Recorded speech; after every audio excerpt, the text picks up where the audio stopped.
ಕೋಡ್ಲು ಶಾಲೆಯಿಂದ ಬಂದಿದ್ದೀವಿ. ಇಚ್ಛಾಶಕ್ತಿಯೇ ಸಾಧನೆಗೆ ಮುನ್ನಡಿ. ಎಷ್ಟು ಚೆನ್ನಾಗಿದೆ. ಯಾರ ಇಚ್ಛಾಶಕ್ತಿ ಇದೆ, ಯಾರ ಸಾಧನೆಗೆ ಮುನ್ನಡಿ, ಯಾರ ಪ್ರಗತಿ ಹೆಜ್ಜೆ ಅಂತ ಅಂದ್ರೆ ನಮ್ಮ ಶಾಲಾ ಅಭಿವೃದ್ಧಿಯ ಉಪಕ್ರಮಗಳ ಇಚ್ಛಾಶಕ್ತಿಯಿಂದ ನಮ್ಮ ಶಾಲೆಯ ಒಂದು ಸಾಧನೆಗೆ ಮುನ್ನುಡಿಯಾಗಿ ನಮ್ಮ ಶಾಲೆ ಪ್ರಗತಿ ಹೆಜ್ಜೆಯನ್ನು ಸಾಧಿಸಿದೆ ಅಂತ ಹೇಳಲಿಕ್ಕೆ ಇಷ್ಟಪಡ್ತೀನಿ. ನಮ್ಮ ಶಾಲೆಯಲ್ಲಿ ಸಮುದಾಯದ ಒಂದು ಸಹಭಾಗಿತ್ವ ಅತ್ಯುತ್ತಮ ಮಟ್ಟದಲ್ಲಿದೆ ಅಂತ ಹೇಳಕ್ಕೆ ಇಷ್ಟಪಡ್ತೀನಿ. ನಮ್ಮದು ಶತಮಾನದ ಶಾಲೆ. ಈಗ ತಾನೇ 100 ವರ್ಷ ಪೂರೈಸಿ 101ನೇ ವರ್ಷಕ್ಕೆ ಕಾಲಿಟ್ಟಿದೆ. ದಿನಾಂಕ 23/4/1923ರಲ್ಲಿ ಪ್ರಾರಂಭವಾದಂತಹ ಒಂದು ಶಾಲೆ 80 ವರ್ಷಗಳ ಕಾಲ ಬರೀ 3 ಕೊಠಡಿಗಳ ಕಾಲೇಜಲ್ಲಿ ಅದು ಕಾರ್ಯನಿರ್ವಹಿಸ್ತಾ ಇತ್ತು. ಈಗ 4 ಅಂತಸ್ತಿನ ಬೃಹತ್ ಕಟ್ಟಡವಾಗಿದೆ.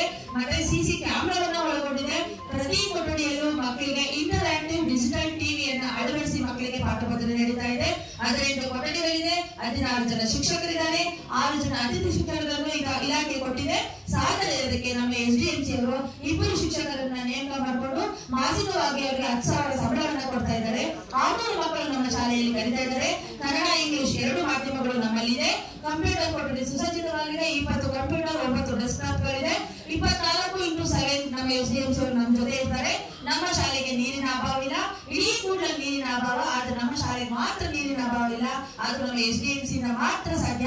2001ರಿಂದ SDMC ಅವರು ನಮ್ಮ ಶಾಲೆಯಲ್ಲಿ ಅವರ ಅಧಿಕಾರವನ್ನ ನಮ್ಮ ಸರ್ಕಾರದ ಶಾಲೆಯ ಒಂದು ಸರ್ವತೋಮುಖ ಬೆಳವಣಿಗೆಗೆ ಬಳಸ್ತಾ ಇದ್ದಾರೆ.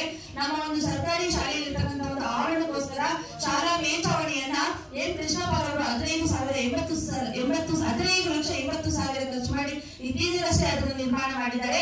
ನಮ್ಮ ಒಂದು ದೊಡ್ಡ ಅಡಿಗೋಡೆಯನ್ನ ಮಕ್ಕಳಿಗೆ ಕುತ್ಕೊಳ್ಳೋ ಜಾಗ ಇಲ್ಲ ಅನ್ನೋದು ಕಾರಣಕ್ಕೋಸ್ಕರ 4 ಪಾರ್ಟಿಷನ್ ಮಾಡಿದ್ದಾರೆ. ಆರ್ಒ ಪ್ಲಾಂಟ್ ಇದೆ. ರಾಷ್ಟ್ರೀಯ ಹಬ್ಬವನ್ನು ತುಂಬಾ ಉತ್ತಮವಾಗಿ ಮಾಡ್ತಾರೆ. ಇನ್ನೊಂದು ದೊಡ್ಡ ಸಾಧನೆ ಅಂತಂದ್ರೆ ಕೂಡಲಿರ್ತಕ್ಕಂಥ ಒಂದು ದೊಡ್ಡ ಬಟ್ಟೆಯನ್ನು ಹೊಡೆದು ಅದು ಒಂದು ಐತಿಹಾಸಿಕ ಸಾಧನೆ ಆಗ್ತಾ ಇದೆ. ಅದನ್ನ ದೊಡ್ಡ ಕಾಲೇಜ್ ಆಗಿ ಮಾಡ್ಬೇಕು ಅಂತ ಇದು ಮಾಡ್ತಾ ಇದ್ದಾರೆ. ಕರ್ನಾಟಕ ಬ್ಯಾಂಕ್ ಅವರು 5 ಲಕ್ಷ ವೆಚ್ಚದಲ್ಲಿ 5 ಸ್ಮಾರ್ಟ್ ಟಿವಿಗಳನ್ನು ಕೊಟ್ಟಿದ್ದಾರೆ. ಹಳೆ ವಿದ್ಯಾರ್ಥಿ ಸಂಘವರು ಬ್ಯಾಂಕ್ ಸೆಟ್ಗಳನ್ನು ಕೊಟ್ಟಿದ್ದಾರೆ. ಪೋಷಕರು ಕೂಡ ಮತ್ತೆ ನಮ್ಮ ಸಕ್ರಿಯವಾಗಿ ಭಾಗಿಸಿದ್ದಾರೆ. ಮತ್ತೆ ದಯಾನಂದ ಕಾಲೇಜಲ್ಲಿ ಇರ್ತಕ್ಕಂಥ ಪ್ರೊಫೆಸರ್ ಅವರ ಮಗುವನ್ನ ನಮ್ಮ ಶಾಲೆಯ ಕನ್ನಡ ಮೀಡಿಯಂಗೆ ಸೇರಿಸಿದ್ದಾರೆ. ಸುತ್ತಮುತ್ತ ಎಷ್ಟೊಂದು ಶಾಲೆಗಳಿದ್ರು ಕೂಡ ನಮ್ಮ ಶಾಲೆಯಲ್ಲಿ ಅಡ್ಮಿಷನ್ಸ್ ಜಾಸ್ತಿ ಆಗ್ತಿದೆ. ಮತ್ತೆ ಬರ್ತಡೆಗೆ ನಾವು ಪುಸ್ತಕಗಳನ್ನ ಉಡುಗೊರೆಯಾಗಿ ಕೊಡ್ತಾ ಇದ್ದಾರೆ. ಹೇಳೋದಕ್ಕೆ ಸಾಲಲ್ಲ, ಅಷ್ಟು ಚೆನ್ನಾಗಿದೆ ನಮ್ಮ ಶಾಲೆ. ನಾನು ಆರಿಸಿಕೊಂಡಿರ್ತಕ್ಕಂಥ ವಿಷಯ 2nd standard biology section EVS. ಇದರಲ್ಲಿ ನಾನು ಅನಿಮಲ್ಸ್ ಬಗ್ಗೆ ನೋಡಿ ಒಂದು ಟೀಚಿಂಗ್ ಏಡ್ಸ್ ಇಂದ ಮಕ್ಕಳಿಗೆ ಸುಲಭವಾಗಿ ತಿಳಿಸಬಹುದು. ಎಲಿಫೆಂಟ್, ಇದಕ್ಕೊಂದು riddle. I am a big animal. I have a big ears. I have a tongue. I like to eat. Sugar cane ಇದ್ದ ತಕ್ಷಣ ಮಗು ಈ ಪ್ರಾಣಿಯನ್ನು ಹೆಸರಿಸುತ್ತೆ. ಅದೇ ರೀತಿ ಪ್ರಾಣಿಗಳನ್ನ ರಕ್ಷಿಸಬೇಕು. ಮುಂದಿನ ಕಾಲದಲ್ಲಿ ಪ್ರಾಣಿಗಳ ಸಂಖ್ಯೆ, ಪಕ್ಷಿಗಳ ಸಂಖ್ಯೆ ಕಡಿಮೆ ಆಗುತ್ತೆ ಅಂತ ಇದನ್ನು ಹೇಳಿದಾಗ ಮಕ್ಕಳು ತಕ್ಷಣ ಹೇಳಿದ್ರು ಆಹಾರ ಇಲ್ಲದೇನೆ ಎಲ್ಲಾ ಪ್ರಾಣಿಗಳು ಕೂಡ ಈ ಒಂದು ಕಾಡಿನಿಂದ ನಾಡಿಗೆ ಬರ್ತಾ ಇದೆ. ನಿಮ್ಗೆ ಎಲ್ರಿಗೂ ಗೊತ್ತಿದೆ ನಮ್ಮ ಒಂದು ಕೂಡ್ಲು ಶಾಲೆ ಫೇಮಸ್ ಆಗಿದೆ ಚಿರತೆಯಿಂದ. ಸೊ ಅದಕ್ಕೆ ನಮ್ಮ ಮಕ್ಕಳು ಎಷ್ಟು ಚೆನ್ನಾಗಿ ಹಾಡಿದ್ರು. ನಾನು ಚಿರತೆ ಕೂಡು ಬಂದಿನಿ, ಅಪ್ಪ ಬೆಂಡಲಿದ್ದೀನಿ, ನಾಯಿ ಸ್ಟೈಲ ಅದು ತಿಂತೀನಿ, ಬಾರೆ ಜೊತೆ ಒಣಗಾಗ್ತೀನಿ. ಓ ಬೇಡ ಓ ಬೇಡ ಓ ಬೇಡ, ಬಾರೆ ಜೊತೆ ಕೇಜುಗಾಗ್ತೀನಿ. ಓ ಬೇಡ ಓ ಬೇಡ ಓ ಬೇಡ.